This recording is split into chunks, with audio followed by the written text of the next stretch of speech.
Nós temos estudado a oração que Jesus ensinou, uma oração que todos nós sabemos de cor, que é a oração do Pai Nosso. E chegamos na parte final desta oração, onde a palavra de Deus nos diz: e não nos deixes cair em tentação, mas livra-nos do mal, porque teu é o reino, o poder e a glória para sempre, não é? Todos nós sabemos de cor, não sabemos? Vamos falar juntos, então? E não nos deixes cair em tentação, mas livra-nos do mal, porque teu é o reino, o poder e a glória para sempre. Amém. Senhor Jesus, nós temos aprendido com a oração que o Senhor ensinou os discípulos a fazerem. Hoje pela manhã começamos a estudar esse trechinho e falamos sobre a tentação e como ela se processa e quais as ferramentas da tentação na nossa vida. Mas agora, Senhor, nós vamos falar sobre como o maligno trabalha. E eu queria pedir que nesse instante o Teu Espírito Santo falasse ao nosso coração, que o Teu Espírito desse discernimento para a nossa vida, que o Teu Espírito pudesse trabalhar nos nossos corações o entendimento da realidade, da dimensão da batalha espiritual, e que o Senhor mesmo nos convencesse de como precisamos da Tua misericórdia e da Tua graça. Senhor, revela-te aqui. Se o Senhor se revelar, eu tenho certeza que haverá fome no coração, no espírito, busca dentro da alma, e nós ansiamos a manifestação da Tua presença entre nós. É aquilo que oramos em nome de Jesus. Amém e amém. Por que será que Jesus ensinou que precisamos orar, livra-nos do mal? É interessante perceber que essa expressão, livra-nos do mal, ela pode ser traduzida e, na minha opinião, ela melhor seria traduzida como livra-nos do maligno, porque de fato é isso que está escrito ali no original. Por que será então que o Senhor Jesus disse, olha, livra-nos do maligno?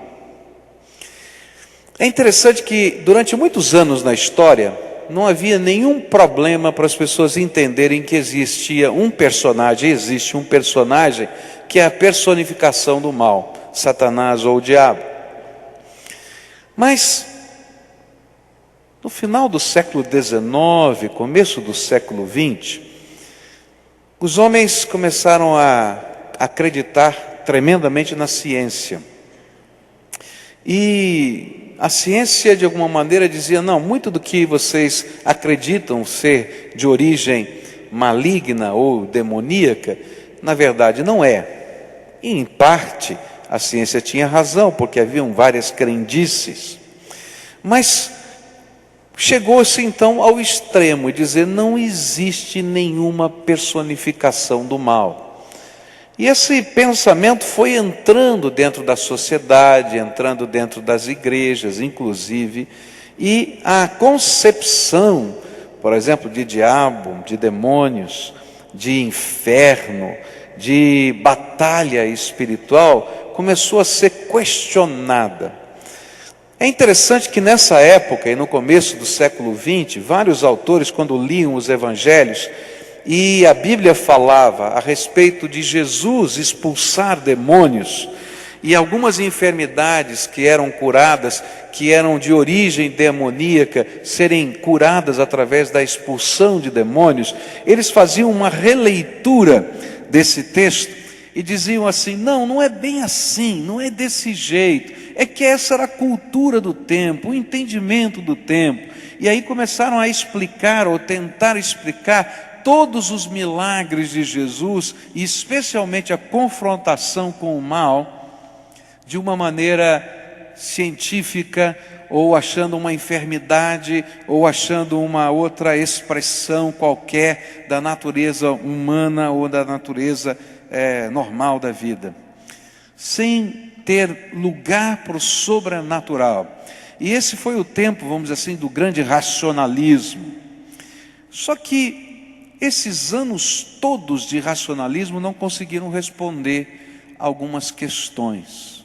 E agora, quando a gente entra na pós-modernidade, as grandes universidades do mundo começam a reestudar aquilo que elas acreditavam e dizer, existe uma coisa que a gente não consegue explicar, que vai além da nossa capacidade e que tem a ver com a espiritualidade. E sem poder definir muito bem a espiritualidade, de como, de que maneira, eles dizem, olha, tem algo que vai além, que a gente não consegue entender. E é nesse tempo que a gente vive hoje. E aí então você vai ver espaço para o esoterismo, espaço para isso, para aquilo outro. Mas na verdade o mundo hoje descobre que existe uma espiritualidade, que existe um poder que é graça de Deus, mas que também existe um poder que é maldição, se é que eu posso usar essa palavra, maligna ou intervenção maligna. Só que Jesus já estava dizendo isso há muito tempo. E ele estava dizendo, olha, entre tantas coisas que você tem que aprender a orar, inclusive suprimento para a sua vida, o pão nosso de cada dia, você também precisa aprender a orar pedindo proteção de Deus contra a intervenção do maligno. O apóstolo Paulo vai deixar isso de uma maneira muito forte, clara, em Efésios capítulo 6, versículo 12, onde ele diz assim, pois não é contra carne e sangue que temos que lutar, mas sim contra os principados, contra as potestades, contra os príncipes do mundo destas trevas, contra as hostes espirituais da iniquidade nas regiões celestes. E para Paulo e para Jesus, essa era uma realidade constante. Ele sabia que a verdadeira batalha, a verdadeira luta que se travava na vida, ela tinha dimensões espirituais. E ele sabia que Satanás trabalhava tentando se opor ao avanço do reino de Deus e à própria vida dos servos de Deus. O inimigo trabalha de uma maneira interessante. A gente já falou hoje pela manhã que ele usa o mundo, o sistema, a cultura que a gente vive, mas ele trabalha também atacando as nossas vidas. Ele vai trabalhar oprimindo corações, ele vai trabalhar perseguindo aqueles que temem a Deus, ele vai trabalhar possuindo pessoas. E isso nós vamos encontrar em vários lugares diferentes da Bíblia. Por isso nessa noite eu queria olhar, fazendo para esse texto, fazendo algumas perguntas. E no tempo que a gente tem, que não é tanto tempo, a gente tentar responder algumas destas perguntas. Primeiro, quem é o nosso inimigo? Quem é Satanás? A palavra Satanás significa adversário, inimigo, alguém que acusa diante dos tribunais. E lá no Velho Testamento esse nome é citado, e ele vai aparecer como adversário, como alguém que está acusando, como alguém que vai se opor ao povo de Deus.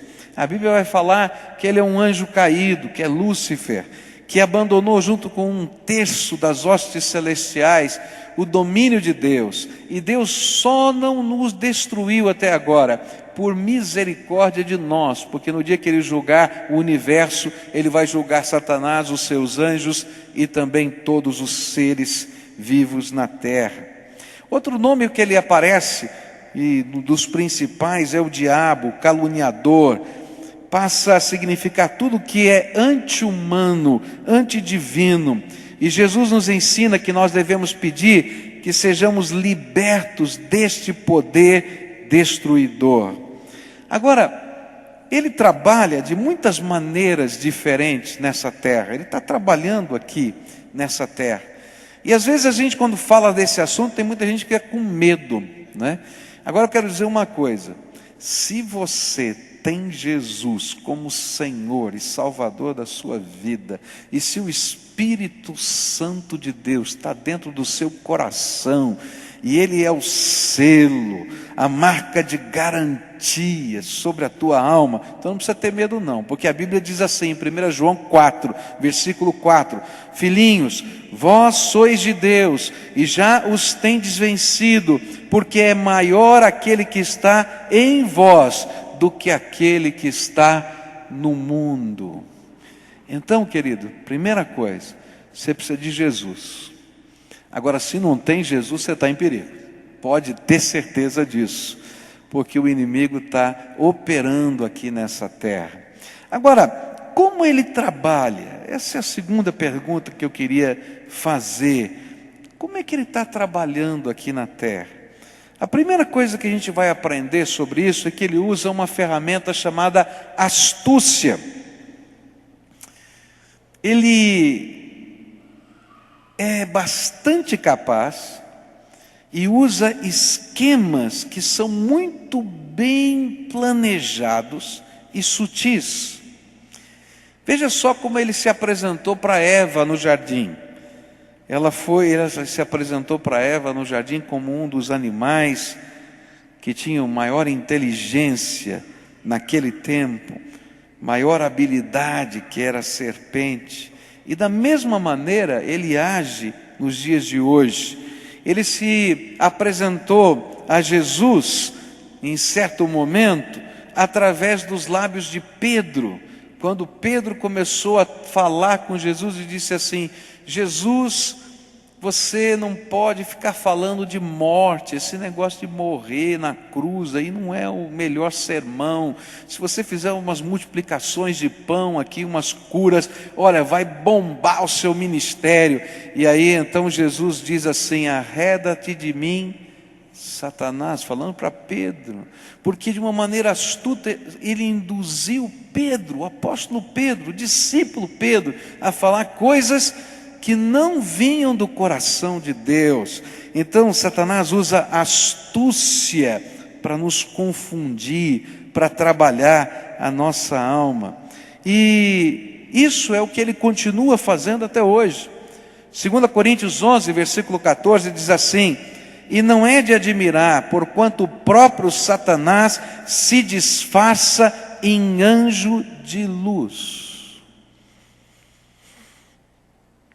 Como é que isso funciona?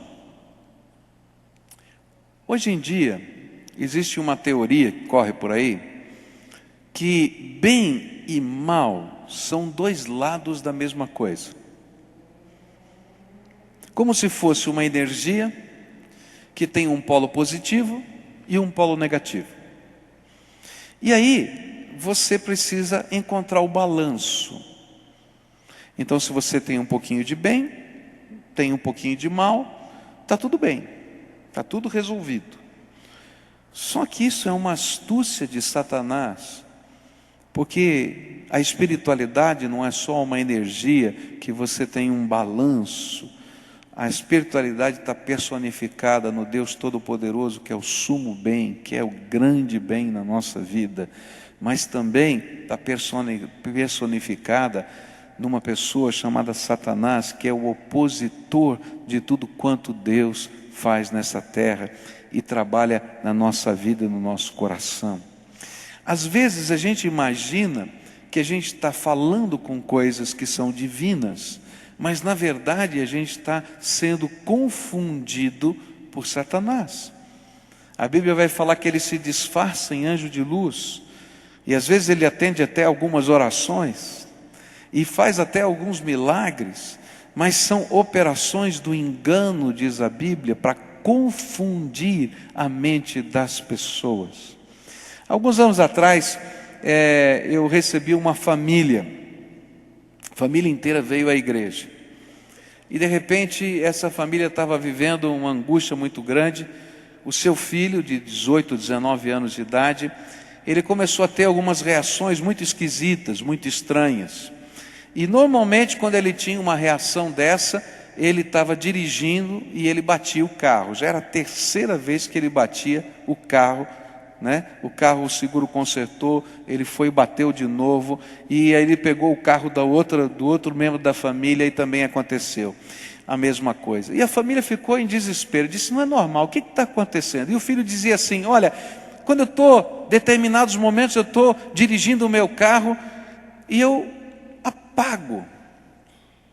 Como assim apaga? Eu não sei. E as pessoas que estavam do lado diziam assim: não, ele não apaga, ele fica diferente. Ele continua falando, ele continua vendo, ele continua dirigindo, mas ele fala com uma voz diferente, ele tem um jeito diferente, ele tem uma postura diferente. É um negócio esquisito demais.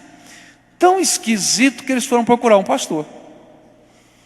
Assim: olha, nós já levamos no médico, já levamos no psiquiatra, já levamos nisso, levamos naquilo outro. Eu não sei o que está acontecendo. E aí a gente começou a conversar. E aí começamos a conversar e eu perguntei: mas o que é? Como é que funciona? Como é que é a história da família? De que jeito é? Até que em um dado momento eu perguntei para aquele rapaz, disse assim: você já tomou um passe? Ele disse assim: sabe, eu já tomei. Como é que foi essa história? Ele falou assim: olha, eu estava com meu amigo, ele foi num determinado lugar, e lá então a pessoa estava dando um passe para uma bênção, e eu estava junto com ele. A pessoa perguntou: você não quer um passe também? Eu falei: bom, tudo bem, eu quero. E recebeu o passe. Só que ele não sabia que todas as vezes que a gente conversa com os espíritos, a gente não está conversando com os espíritos, a gente está falando com demônios. Porque os mortos não falam. Quem falam são os demônios. Está na Bíblia. E a Bíblia vai falar em Deuteronômio 18, verso 10, que todo tipo de necromancia, de tentativa de conversar com os mortos é abominável diante de Deus, e não tem nada que Deus tenha a ver com esse negócio. E aí então, a partir daquele dia, um demônio entrou no coração, na mente, na vida daquela pessoa. Ele foi enganado pela astúcia, porque ele achou que estava ganhando uma bênção, mas na verdade não tinha bênção nenhuma, era uma enrolação.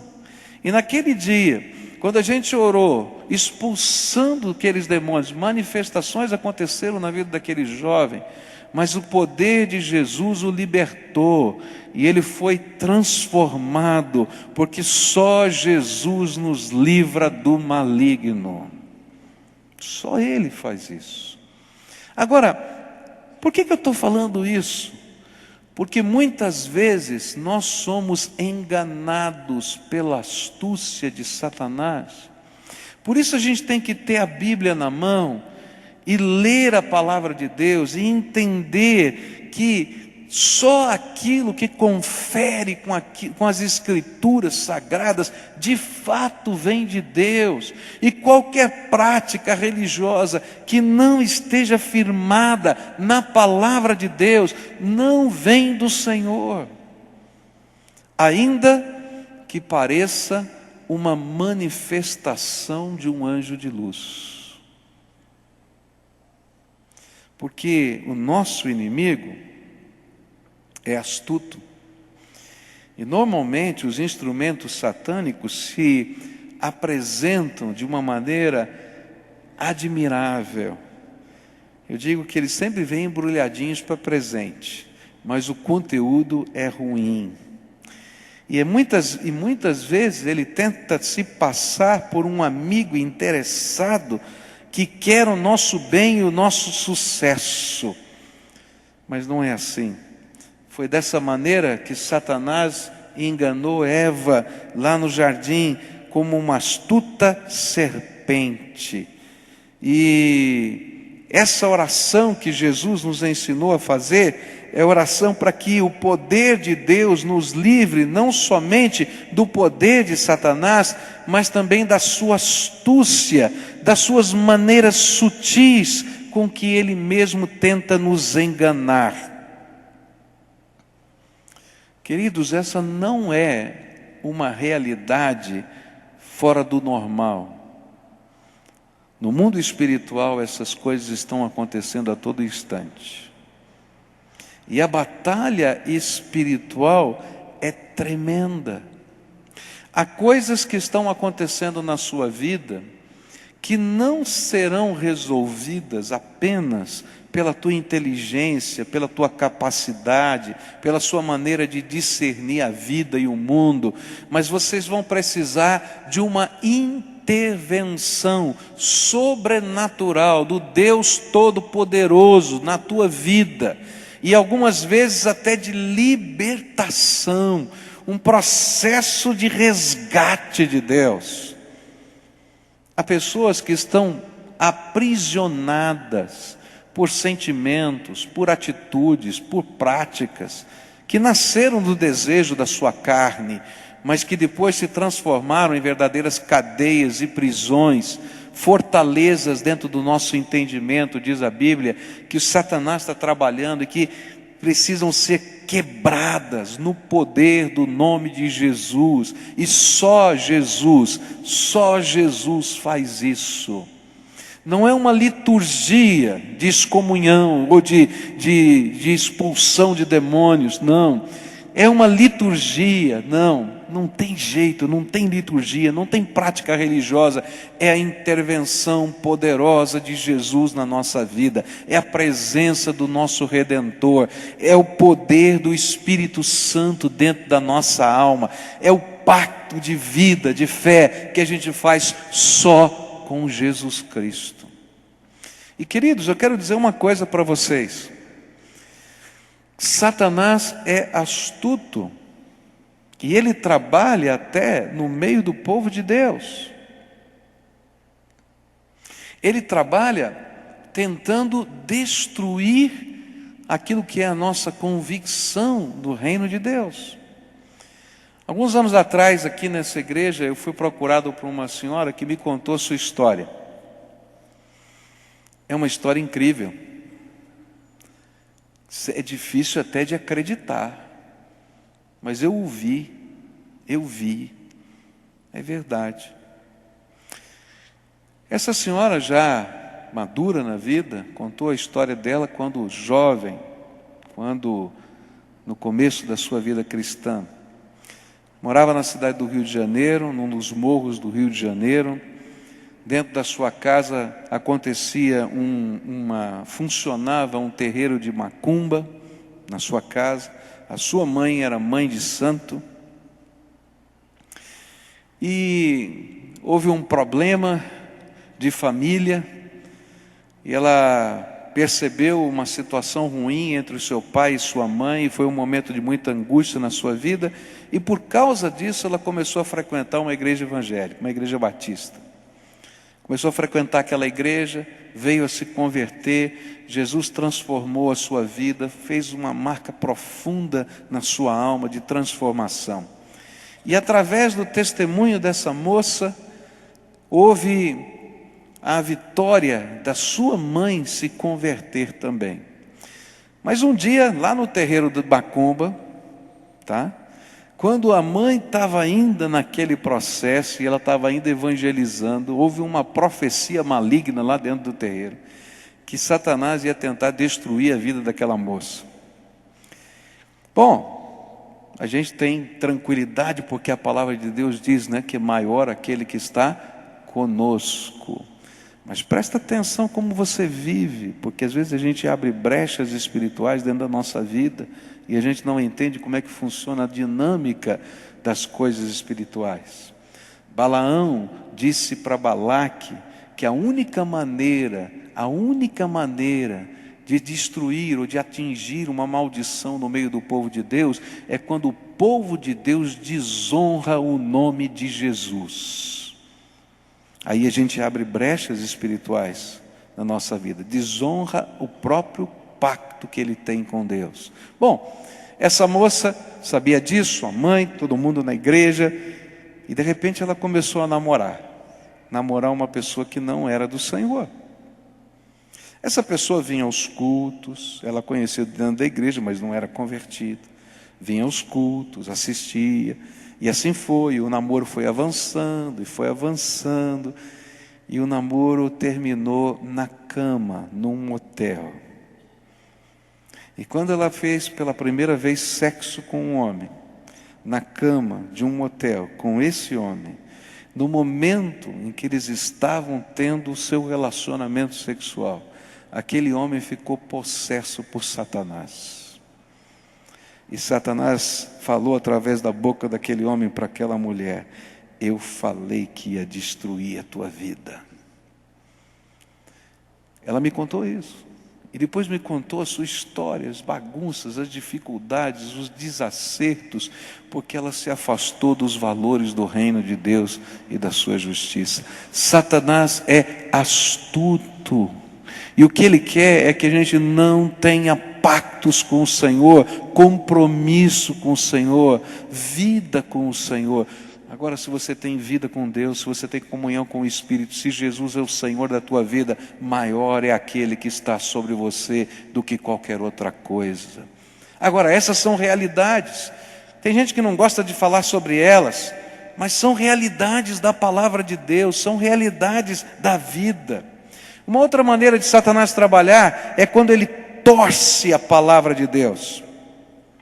E ele tenta nos confundir com a palavra de Deus. E aí entram as heresias bíblicas, não bíblicas na vida da gente. E lembra disso, que a Bíblia diz que Satanás é mentiroso por natureza. João 8, verso 44 diz assim: vós tendes como pai o diabo, e quereis satisfazer os desejos do vosso pai. Ele é homicida desde o princípio, e nunca se firmou na verdade, porque nele não há verdade. E quando ele profere mentira, fala do que lhe é próprio, porque é mentiroso e pai da mentira. Uma das armas de Satanás não é somente a astúcia, mas é operar o engano. O seu desejo é seduzir-nos, usando até aquilo que parece bonito, bom, cheio de luz, mas é engano e mentira. Por isso, ele usa e usou ao longo da história as heresias, os falsos profetas, o espiritismo, as filosofias, as sociedades de conhecimento, e ele tenta de todas as maneiras nos confundir. Queridos, por isso você tem uma Bíblia. Nem todo aquele que diz Senhor, Senhor, diz a Bíblia, entrará no reino dos céus, mas somente aquele que faz a vontade do meu Pai que está nos céus. Não é todo mundo que está invocando o nome de Jesus que pertence ao Senhor Jesus, mas somente aquele cuja vida corresponde com as verdades que Jesus ensinou. Isso vale para mim e vale para você. Se você diz que confessa Jesus, mas não vive o que está aqui na Bíblia, o que o Senhor está ensinando para você, então tem alguma coisa errada. E aí o que acontece? Às vezes a gente começa a se envolver com estas coisas erradas. Eu estava lendo um artigo do jornal sobre uma igreja, não é?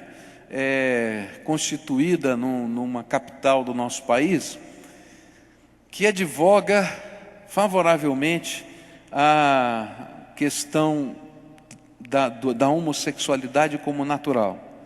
E aí o repórter perguntou por quê, o que a Bíblia falava, e diz assim: a Bíblia nunca falou nada contra a homossexualidade.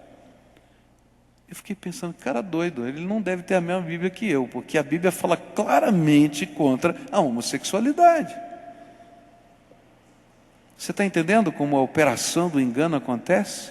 E aí começam a colocar alguns versículos da Bíblia e dizer, olha, que Davi e Jonatas e não sei o quê, e papapá, mas a Bíblia nunca falou isso. E de repente você começa a ver a mentira sendo forjada como uma aparência de verdade. Ou quando a gente vê, por exemplo, algumas práticas muito estranhas em alguns cultos, e a gente diz, onde está isso na Bíblia? Diz, não está na Bíblia, mas é que eu recebi uma revelação tal que tem que ser desse jeito. Diz assim, queridos, nós vivemos pela palavra de Deus, só pela palavra de Deus. E se a gente não aprender a viver pela palavra de Deus, a gente vai ser confundido nessa vida. Por isso, nós precisamos do Espírito de Deus dentro de nós, nos iluminando para entender a palavra de Deus, para deixar a palavra de Deus fluir dentro do nosso coração, porque Deus, Jesus, é verdade. Ele disse: eu sou o caminho e o quê? A verdade e a vida. Olha, não tem meia verdade com Jesus, não tem mais ou menos, ou é ou não é. Ou a gente tem pacto com o Senhor ou não tem. Uma das outras maneiras do inimigo trabalhar é quando ele começa a semear dúvidas no nosso coração. Será que a Bíblia é a palavra de Deus? Será que eu posso crer na palavra? Será que não tem? Queridos, você precisa que o Espírito de Deus esteja dentro de você, que a palavra de Deus esteja dentro de você, e aí não vai ter dúvida, porque a convicção do Espírito Santo é algo tremendo dentro da nossa vida.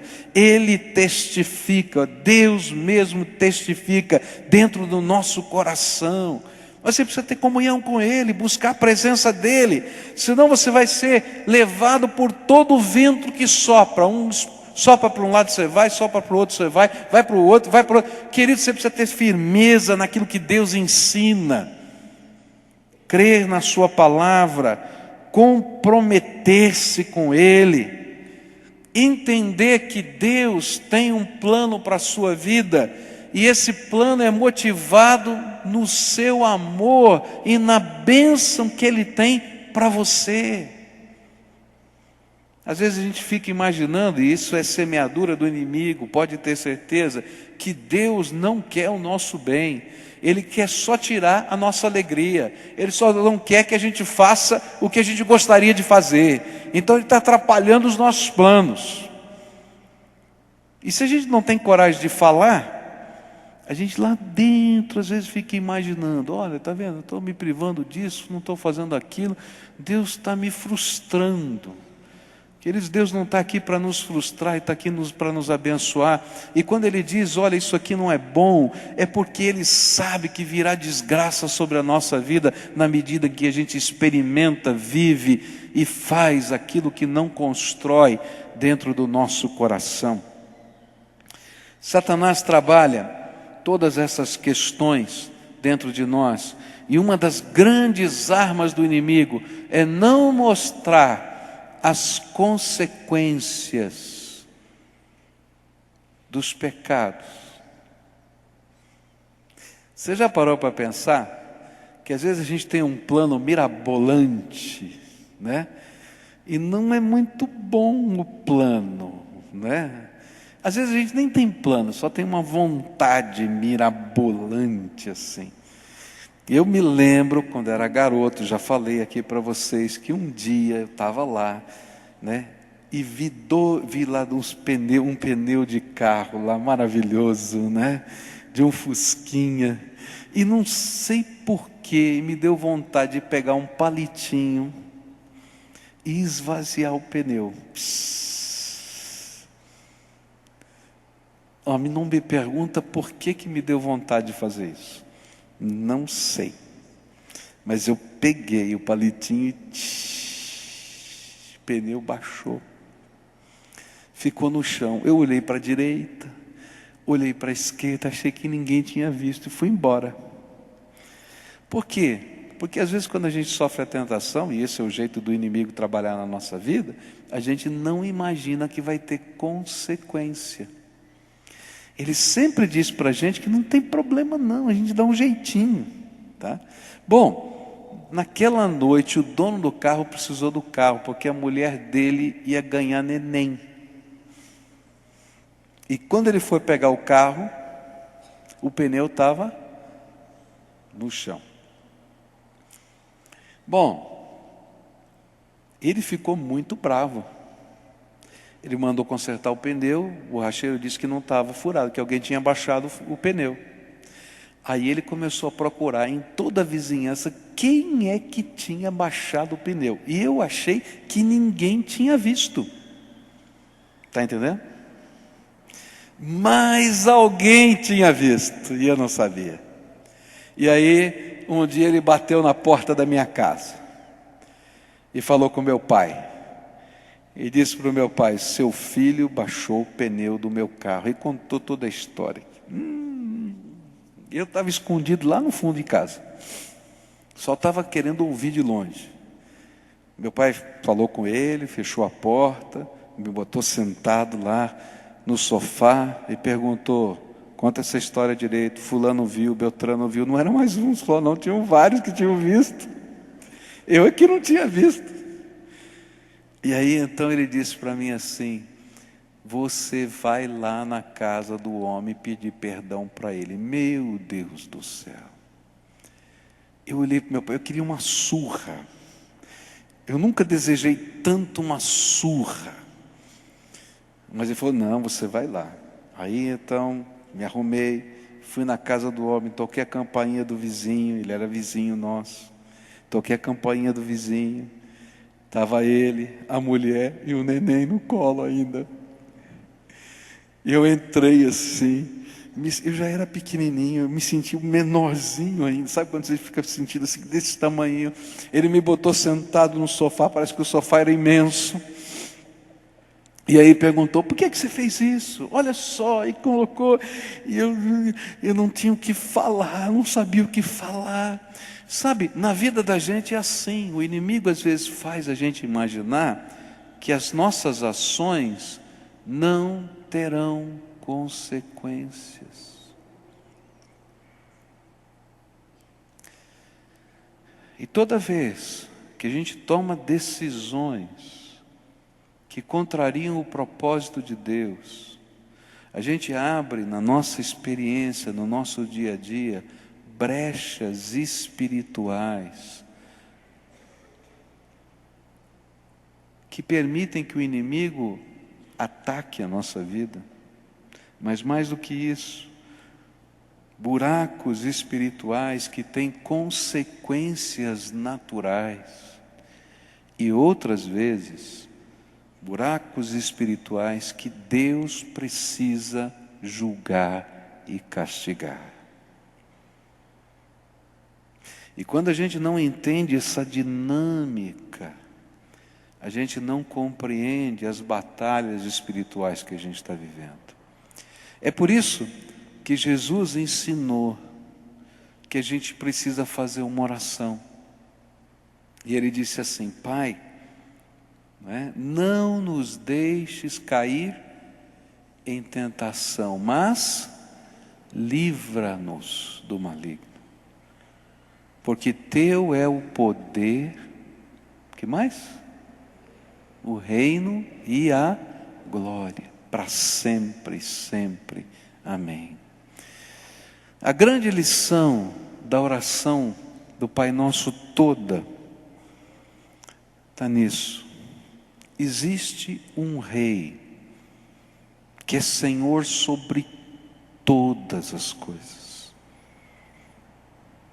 que nos ama, que tem um propósito para a nossa vida, que viu a realidade espiritual que está à nossa volta e nos amou. E sabendo que nós não tínhamos condições de enfrentar estas batalhas espirituais sozinhos, sejam as mais dramáticas, como uma possessão demoníaca, sejam as menos dramáticas, como uma tentação, Ele mesmo tomou o nosso lugar na cruz do Calvário, morreu pelos nossos pecados, para que tudo aquilo que fazia separação entre nós e Deus pudesse ser cravado na cruz sobre Ele, e Ele pudesse pagar a nossa dívida. Desceu ao Hades, ao lugar que nós chamamos de inferno, tomou das mãos de Satanás as chaves da morte e do inferno, e ressuscitou ao terceiro dia, para que todo aquele que crê, que confessa Jesus como Senhor, que coloca a sua vida na mão dEle, que coloca a sua esperança nele, que espera a graça interventora dEle no seu coração, possa ter vida, vida abundante, vida transbordante de graça por toda a eternidade. E essa é a essência do Evangelho. Por isso, quando Ele nos ensinou a orar, Ele está nos lembrando que nós precisamos de Deus para reconhecer a grandeza dEle e adorá-lo, para se comprometer com Ele como Senhor e servir nessa terra, para depender dEle no seu sustento e para saber que Ele é o único Salvador e libertador das nossas vidas.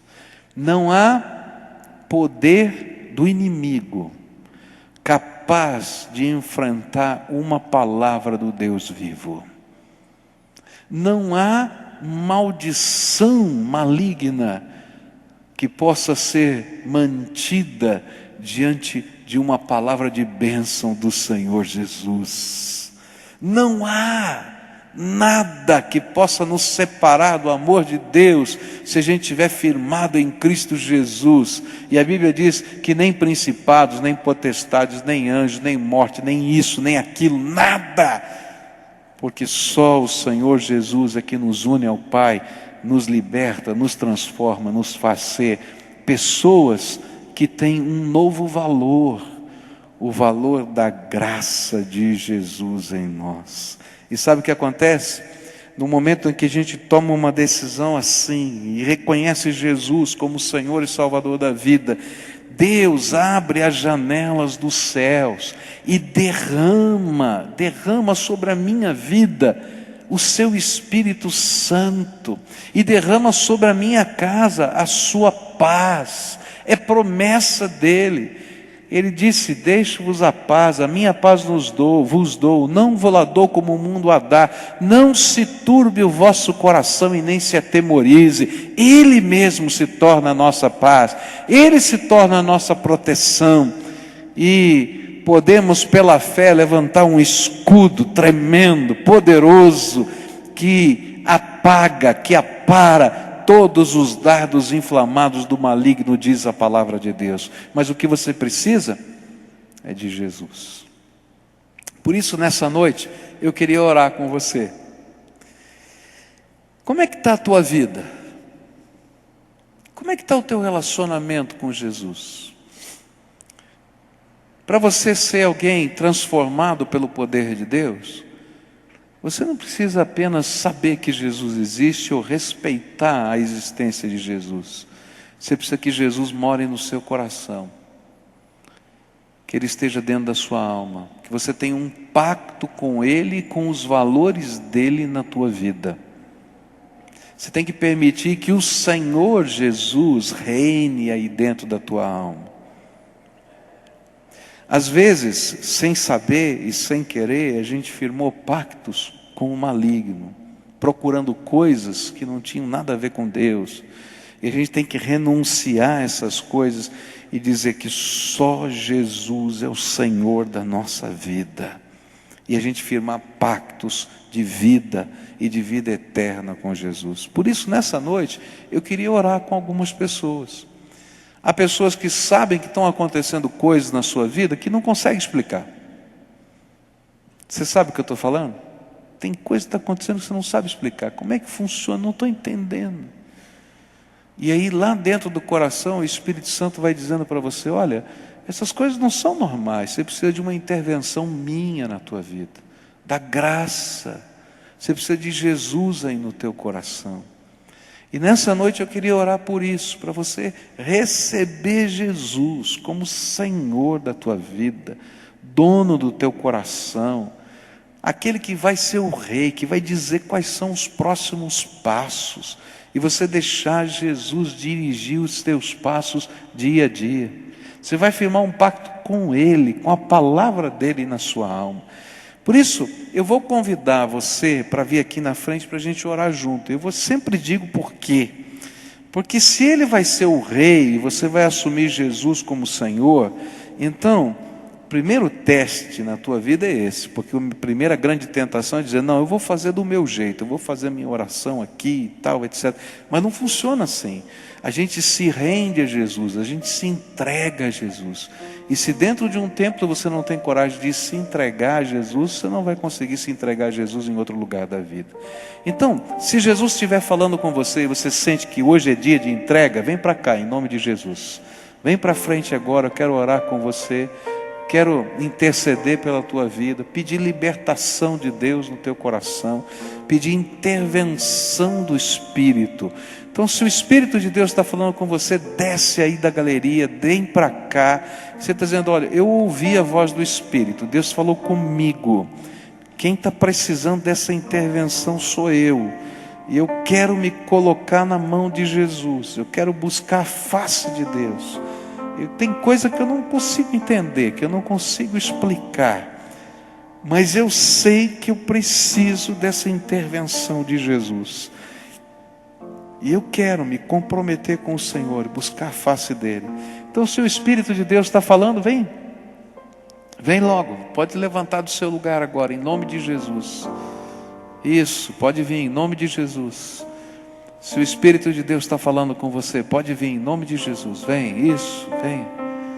Venha. Se você está numa galeria, desce para cá, querido. Vem para cá em nome de Jesus. O Espírito de Deus está falando. É Ele que está falando com você.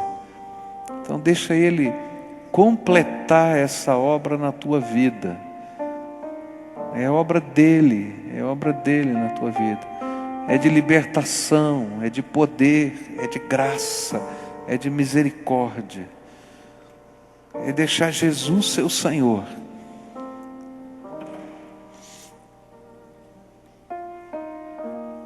Isso, venha, pode vir, em nome de Jesus.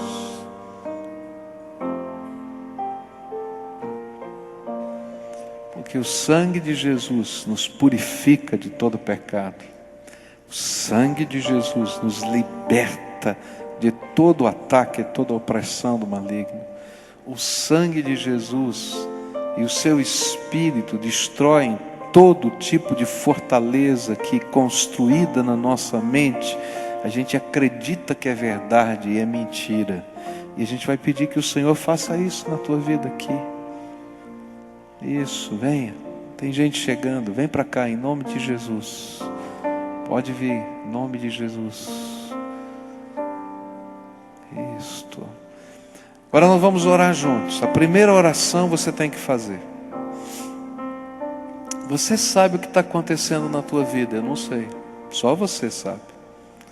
Então agora você vai ter que pedir a intervenção de Jesus na tua vida. Pede, Jesus, olha, tu sabes, está acontecendo isso, aquilo outro, eu não sei, você sabe. O que é que está acontecendo? Fala para Jesus o que é que está acontecendo. E pede a intervenção de Deus. Pede a intervenção de Deus na tua vida. Pode pedir.